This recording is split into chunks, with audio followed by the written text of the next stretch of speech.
Saludos y sean bienvenidos una vez más a su programa, La Biblia tal cual es, para las personas tal cual son. Una vez más se dirige a ustedes su hermano Cristóbal Encarnación.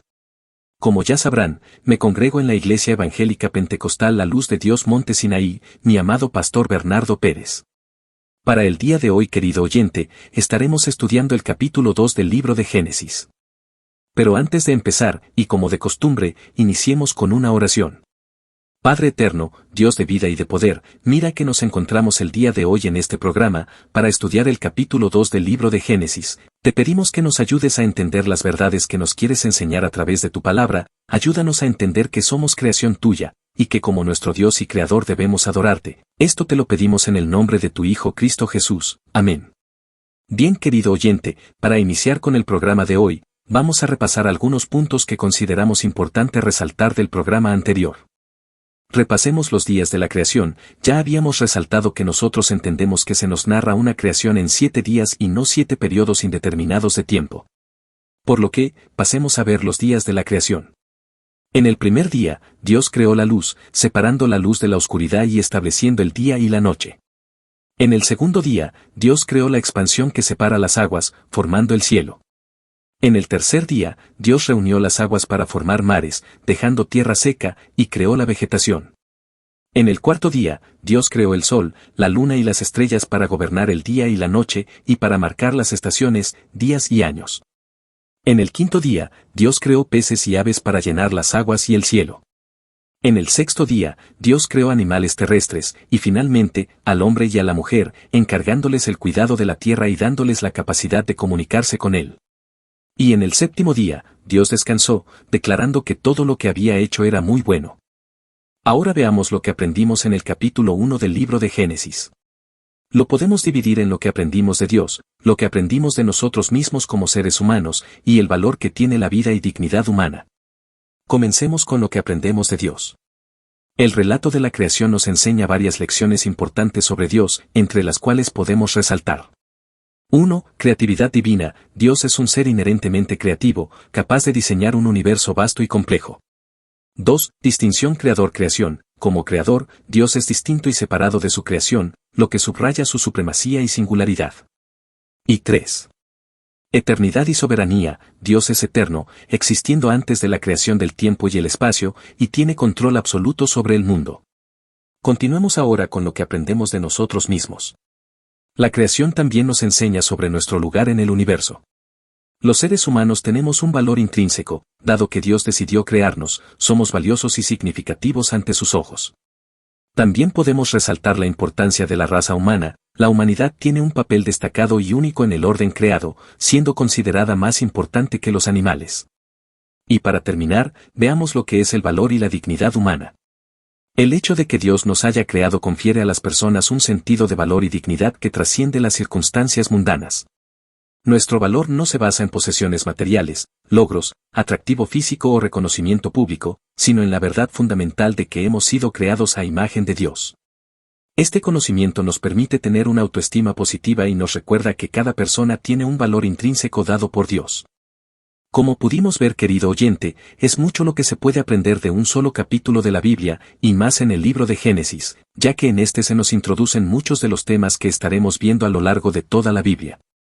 Ahora, un punto que debimos mencionar en nuestro capítulo de introducción era la ley de la repetición. Quizás usted se preguntará, ¿qué es esto de la ley de repetición o recapitulación que se nos introduce en este libro de Génesis?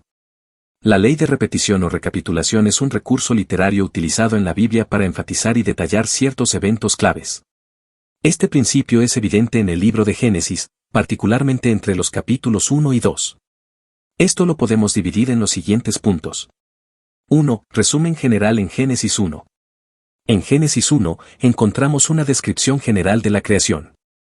Este capítulo ofrece un panorama amplio del proceso creativo de Dios, desde la formación del universo hasta la creación del hombre y la mujer. Aquí se establece el marco general de la creación, destacando la omnipotencia de Dios y la perfección de su obra. Génesis 1 sigue un patrón estructurado, cada día de la creación se presenta con una declaración, un mandato divino, y la evaluación de Dios, que siempre concluye con y vio Dios que era bueno.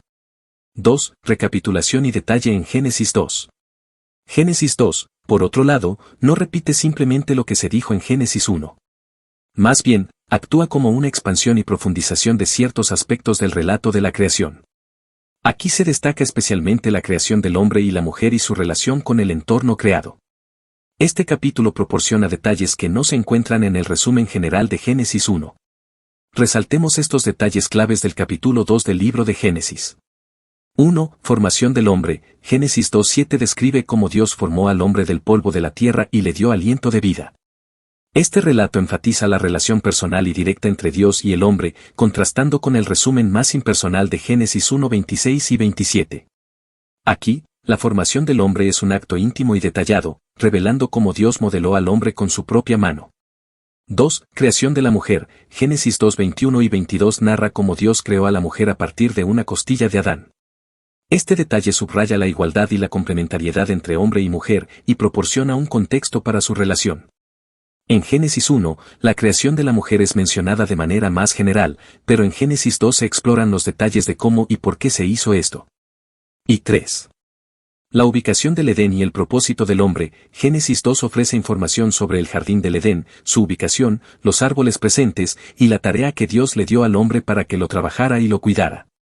Este enfoque específico añade profundidad al propósito del hombre en la creación, que se menciona de forma más general en Génesis 1.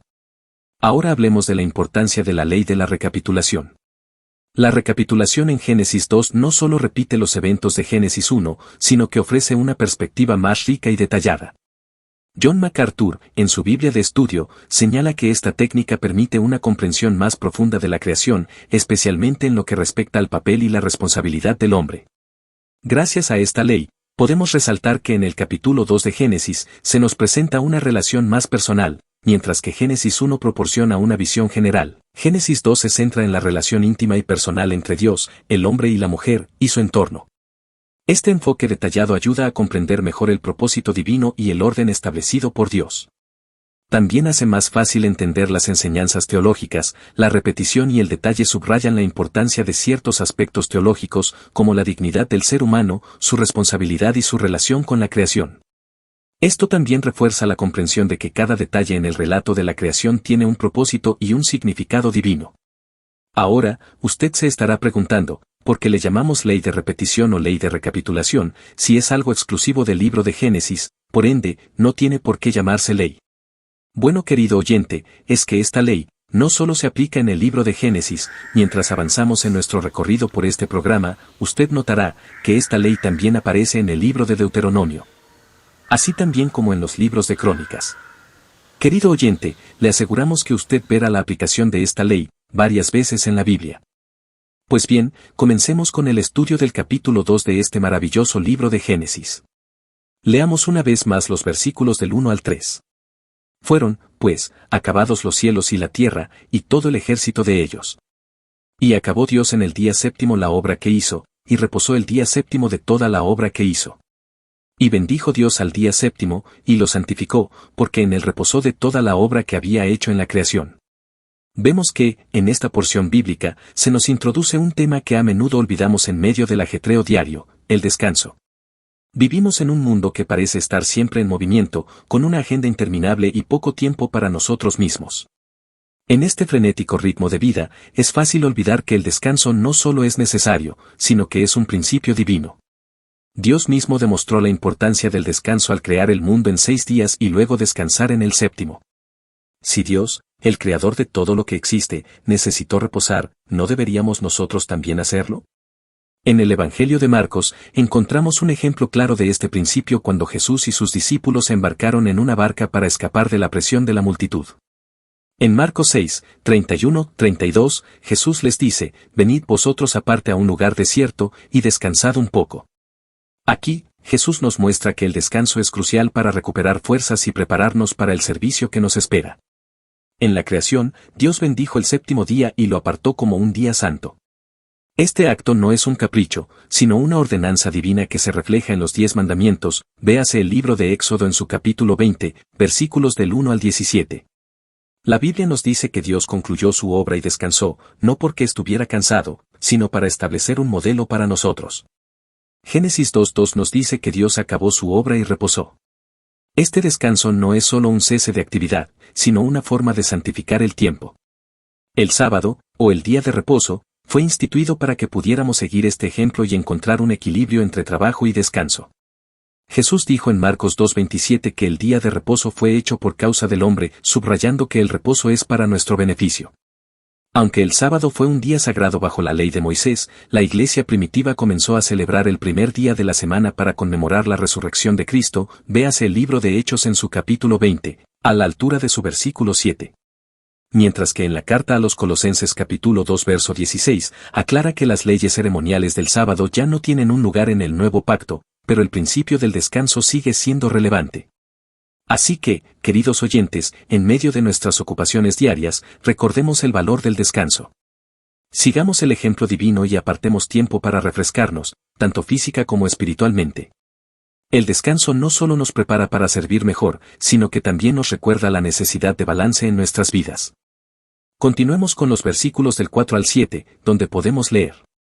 Estos son los orígenes de los cielos y de la tierra cuando fueron creados, el día que Jehová Dios hizo la tierra y los cielos, y toda planta del campo antes que fuese en la tierra, y toda hierba del campo antes que naciese, porque Jehová Dios aún no había hecho llover sobre la tierra, ni había hombre para que labrase la tierra, sino que subía de la tierra un vapor, el cual regaba toda la faz de la tierra. Entonces Jehová Dios formó al hombre del polvo de la tierra, y sopló en su nariz aliento de vida, y fue el hombre un ser viviente. En este pasaje se nos cuenta, paso a paso, el cómo Dios creó al hombre y cómo organizó el mundo antes de la caída. Préstenos mucha atención, mientras exploramos la belleza y el profundo significado de este relato. En los primeros versículos de este capítulo, se nos habla de los orígenes del ser humano y del entorno donde Dios lo colocó. Antes de la creación del hombre, la tierra aún no había sido regada por lluvia. En lugar de esto, subía un flujo de agua desde el suelo, como una especie de vapor o manantial que regaba toda la superficie de la tierra. Un ciclo perfecto y continuo que mantenía el equilibrio del mundo en sus primeros días. Este era un sistema distinto al que conocemos hoy, porque la lluvia, tal como la experimentamos ahora, no había aparecido aún. Fue solo después de la caída que las lluvias comenzaron a caer, trayendo consigo la posibilidad de inundaciones y sequías. En su momento perfecto, Dios juzgaría al mundo a través de estos fenómenos naturales. Y así llegamos al momento más especial de la creación, la formación del hombre. Génesis 2:7 nos dice que Dios formó al hombre del polvo de la tierra, pero no fue un acto mecánico. Aquí, la escritura usa un lenguaje que nos evoca la imagen de un artesano, un maestro que trabaja con sus manos, formando una obra de arte.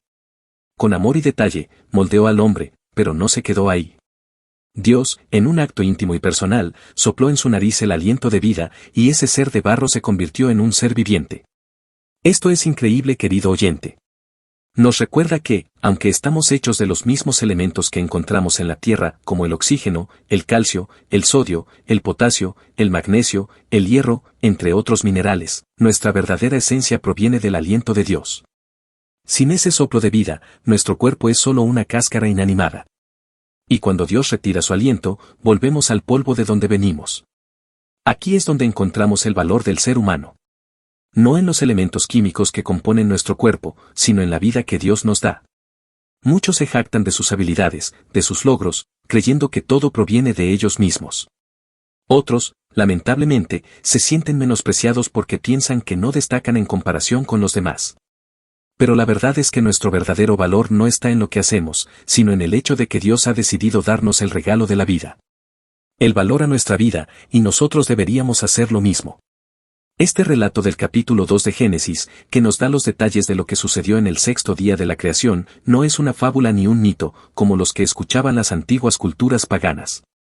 Este conocimiento no proviene del hombre ni de la razón, porque el ser humano no estaba allí para presenciarlo, y nuestra mente limitada no podría haberlo comprendido por sí sola.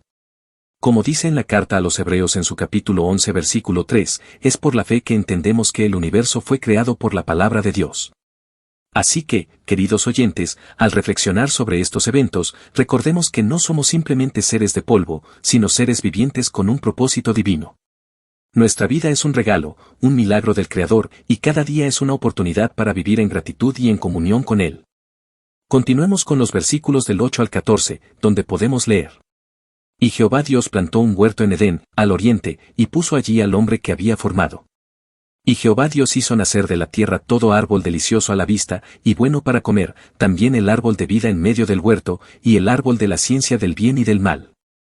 Y salía de Edén un río para regar el huerto, y de allí se repartía en 4 brazos. El nombre del uno era Pisón, este es el que rodea toda la tierra de Javila, donde hay oro, y el oro de aquella tierra es bueno, hay allí también bedelio y ónice. El nombre del segundo río es Gión, este es el que rodea toda la tierra de Cus. Y el nombre del tercer río es Hidekel, este es el que va al oriente de Asiria. Y el cuarto río es el Eufrates. Esta porción del texto nos transporta a un lugar de origen, un paraíso que representa la perfecta comunión entre Dios y el ser humano. Comenzamos con la creación de este jardín especial. Dios plantó un huerto en una región llamada Edén, un lugar de una belleza indescriptible, una tierra verde y fértil. Los babilonios usaban la palabra Edenu para describir una tierra de abundancia, similar a lo que hoy conocemos como un oasis. Aunque no sabemos exactamente dónde estaba ubicado, algunos creen que podría haber estado en la región que hoy conocemos como Mesopotamia, en el valle que se extiende entre los ríos Tigris y Eufrates. En este jardín, Dios colocó al ser humano que había creado. Y en el centro del huerto, Dios plantó 2 árboles que tenían un significado profundo. Uno de ellos era el árbol de la vida, un árbol que, según las Escrituras, sostenía la vida eterna. Adán podía alimentarse de él y mantenerse vivo indefinidamente. Pero también había otro árbol, el árbol del conocimiento del bien y del mal. Este no era un árbol cualquiera, pues su fruto representaba una prueba de obediencia. Dios había dado un mandato claro, no comer de este árbol, porque hacerlo traería el conocimiento del bien y del mal, y con ello, el dolor de la desobediencia. El jardín del Edén no solo era un lugar de descanso y belleza, sino también una fuente de vida en todos los sentidos. Imaginemos por un momento ese lugar, un jardín verde y exuberante, lleno de vida y belleza, donde Dios caminaba junto al hombre que había creado a su imagen. Sin duda, el Edén era un paraíso distinto a cualquier otro que el mundo haya visto desde entonces. Del Edén surgía un río, un gran manantial que regaba todo el jardín. A partir de este río, se formaban 4 corrientes, que se extendían a lo largo y ancho de la tierra.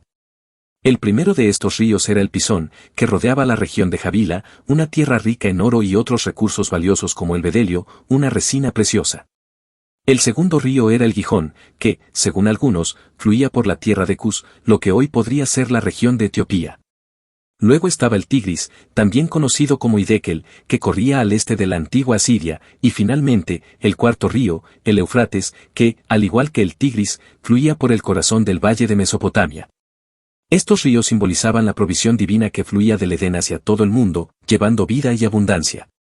Hoy en día, el Tigris y el Eufrates siguen siendo conocidos y forman parte de la geografía moderna, pero el Pisón y el Gijón permanecen en el misterio, ya que sus ubicaciones exactas se han perdido con el tiempo. Así, el relato nos muestra que el jardín del Edén no era solo un lugar físico, sino un símbolo de la vida, la provisión y la comunión perfecta entre Dios y la humanidad. Queridos amigos, este relato nos recuerda no solo de dónde venimos, sino también hacia dónde debemos dirigir nuestra mirada. Nos recuerda que fuimos creados con un propósito divino, que nuestra vida es un regalo precioso de Dios. Aprendemos sobre nuestra conexión con la creación, pero más importante aún, sobre nuestra relación con el Creador. Continuemos con los relatos del versículo 15 al versículo 19. Tomó, pues, Jehová Dios al hombre, y lo puso en el huerto de Edén, para que lo labrara y lo guardase. Y mandó Jehová Dios al hombre, diciendo, de todo árbol del huerto podrás comer, mas del árbol de la ciencia del bien y del mal no comerás, porque el día que de él comieres, ciertamente morirás. Como vimos anteriormente, Dios ha creado un paraíso de belleza y abundancia, y ha colocado al hombre en este jardín para un propósito específico. En el verso 15, leemos, tomó pues, Jehová Dios al hombre, y lo puso en el huerto de Edén para que lo labrara y lo guardase. Desde el principio, Dios confió al hombre la responsabilidad de cuidar y trabajar la tierra. Esto no solo revela la dignidad del trabajo, sino también la autoridad que Dios le otorgó sobre la creación. Adán no solo debía disfrutar de la belleza del huerto, sino también velar por su bienestar y prosperidad. Este mandato es una clara señal del rol del hombre como guardián de la naturaleza. Pero aquí viene la parte crucial, Dios también le dio a Adán una elección. En los versos 16 y 17, leemos, y mandó Jehová Dios al hombre, diciendo, de todo árbol del huerto podrás comer, mas del árbol de la ciencia del bien y del mal no comerás, porque el día que de él comieres, ciertamente morirás. ¿Por qué, se preguntarán, colocó Dios un árbol con una prohibición tan clara en medio del jardín? La razón es que Dios quería que Adán ejerciera su libertad de elección. Sin esta opción, la obediencia de Adán habría sido una mera formalidad, vacía de significado. El árbol del conocimiento del bien y del mal representaba una prueba de obediencia. Dios quería que Adán tuviera la oportunidad de elegir obedecerle, mostrando así un amor y una lealtad genuinos. Esta libertad de elección es esencial en la relación entre el Creador y la criatura. Como Dios nos muestra a través de este relato, nuestras decisiones tienen peso y pueden llevar a consecuencias significativas. Aunque la advertencia de Dios en el versículo 17 era clara, el conocimiento del bien y del mal, y las implicaciones de la desobediencia, se hicieron evidentes más tarde en la historia. Este principio de elección sigue siendo relevante hoy en día. Como Dios nos dio la libertad de elegir, también enfrentamos la responsabilidad de nuestras decisiones. En el libro de Apocalipsis capítulo 22 verso 13 nos recuerda que, en la nueva creación, no habrá más maldición. En nuestra vida actual, nuestras elecciones, ya sean correctas o erróneas, nos enseñan y nos moldean. Nos enfrentamos a la alternativa de obedecer a Dios y vivir de acuerdo con sus mandamientos, o desviarnos y enfrentar las consecuencias. Así que, queridos oyentes, recordemos que nuestras decisiones cuentan. Elegir obedecer a Dios es un acto de amor y fe genuinos, que refleja nuestro compromiso con su voluntad. Leamos los versículos restantes, es decir, del 18 al 25. Y dijo Jehová Dios, no es bueno que el hombre esté solo, le haré ayuda idónea para él. Jehová Dios formó, pues, de la tierra toda bestia del campo, y toda ave de los cielos, y las trajo a Adán para que viese cómo las había de llamar, y todo lo que Adán llamó a los animales vivientes, ese es su nombre. Y puso Adán nombre a toda bestia y ave de los cielos y a todo ganado del campo, mas para Adán no se halló ayuda idónea para él. Entonces Jehová Dios hizo caer sueño profundo sobre Adán, y mientras éste dormía, tomó una de sus costillas, y cerró la carne en su lugar. Y de la costilla que Jehová Dios tomó del hombre, hizo una mujer, y la trajo al hombre. Dijo entonces Adán, esto es ahora hueso de mis huesos y carne de mi carne, esta será llamada varona, porque del varón fue tomada. Por tanto, dejará el hombre a su padre y a su madre, y se unirá a su mujer, y serán una sola carne. Y estaban ambos desnudos, Adán y su mujer, y no se avergonzaban. El versículo 18 nos revela un momento crucial en la creación. Aunque Dios vio que su obra era muy buena al final del día sexto, véase Génesis 1:31, observó que el estado del hombre, al estar solo, no era del todo bueno. La razón de esto radica en la incompletitud del hombre sin una compañera que lo complementara. Así, Dios señaló la necesidad de una ayuda idónea para Adán, no por falta de perfección en Eva, sino para que Adán pudiera cumplir plenamente su tarea de llenar, multiplicar y sojuzgar la tierra. Véase la primera carta a los Corintios en el capítulo 11 versículo 9, y la primera carta a Timoteo en su capítulo 2 verso 14. Luego, en el verso 19, vemos que Dios había creado a los animales antes del hombre, véase Génesis 1, del 20 al 25. Ahora, Adán tiene la tarea de nombrar a los animales, un acto que simboliza su dominio sobre ellos. Sin embargo, a pesar de su autoridad sobre las criaturas, no se encontró en ninguno de ellos una pareja adecuada para él. Pasando al versículo 20, se destaca que el acto de nombrar implica discernimiento y autoridad. A pesar de que Adán tuvo el poder de dar nombres, ningún animal resultó ser un compañero idóneo para él. En el verso 21, Dios hace que Adán entre en un sueño profundo y toma una de sus costillas para crear a la mujer. Esta acción no solo subraya la igualdad y la unidad entre el hombre y la mujer, sino que también ilustra cómo la mujer fue creada de la misma esencia que el hombre, destacando su complementariedad, Génesis 2:23, Efesios 5:28 y 29. El versículo 23 relata que Adán reconoció a Eva como hueso de mis huesos y carne de mi carne. Esto muestra que el hombre y la mujer no son simplemente uniones físicas, sino que comparten una unidad profunda en propósito y destino. Véase la carta a los Efesios en su capítulo 5 versículos 22 y 23. El pasaje culmina en el versículo 24, donde Dios establece el matrimonio como un regalo divino. Se presenta el matrimonio como una institución divina con tres aspectos fundamentales. 1. El hombre deja a su padre y madre para unirse a su esposa. 2. Ambos se comprometen a cuidar el bienestar del otro y 3. Se convierten en una sola carne. Este concepto de unidad en el matrimonio es tan profundo que representa la relación más íntima en la tierra. Véase Mateo 19, versos 5 y 6, Primera de Corintios 6, versos 16 y 17, el libro de Jeremías en su capítulo 13, verso 11, el libro de Éxodo en su capítulo 31, verso 14, y el libro de Isaías en su capítulo 14, versículo 1. Aunque la Biblia no especifica detalles sobre la apariencia física de Eva, su creación directamente por Dios sugiere que era una mujer perfecta y bella en todos los sentidos. La belleza de Eva puede interpretarse como una referencia no solo a su apariencia física, sino también a su naturaleza y carácter como la ayuda idónea y compañera perfecta para Adán. Finalmente, el versículo 2:25 nos muestra que Adán y Eva estaban desnudos y no se avergonzaban, simbolizando su inocencia y pureza antes de la caída. Esta inocencia, similar a la de un niño pequeño que corre totalmente desnudo por toda la casa, y no siente vergüenza de ello, lo vemos bailar y brincar, jugar y bromear, y no siente vergüenza de su desnudez. Pero esta inocencia que tenía el hombre, similar a la de este niño, se perdió después de la llegada del pecado, llevando a la vergüenza y a la separación entre ellos y Dios. Esto lo veremos en el capítulo 3 del libro de Génesis. En el matrimonio, al igual que en nuestra relación con Dios, la falta de intimidad puede crear barreras y dificultades, las cuales nos podrían llevar a una separación. Por eso, la comunicación es muy importante. Comuníquese con su pareja, y mejor aún, comuníquese con Dios. Bueno, querido oyente, eso ha sido todo por el programa de hoy. Le recordamos que si tiene alguna aportación, pregunta o corrección, puede dejarla en el área de comentarios, que trataremos de leerlos todos y de responder los que podamos. Ha sido un placer para mí compartir la palabra de Dios una vez más con ustedes. Les deseo un feliz resto de la semana, y que el Señor les bendiga abundantemente.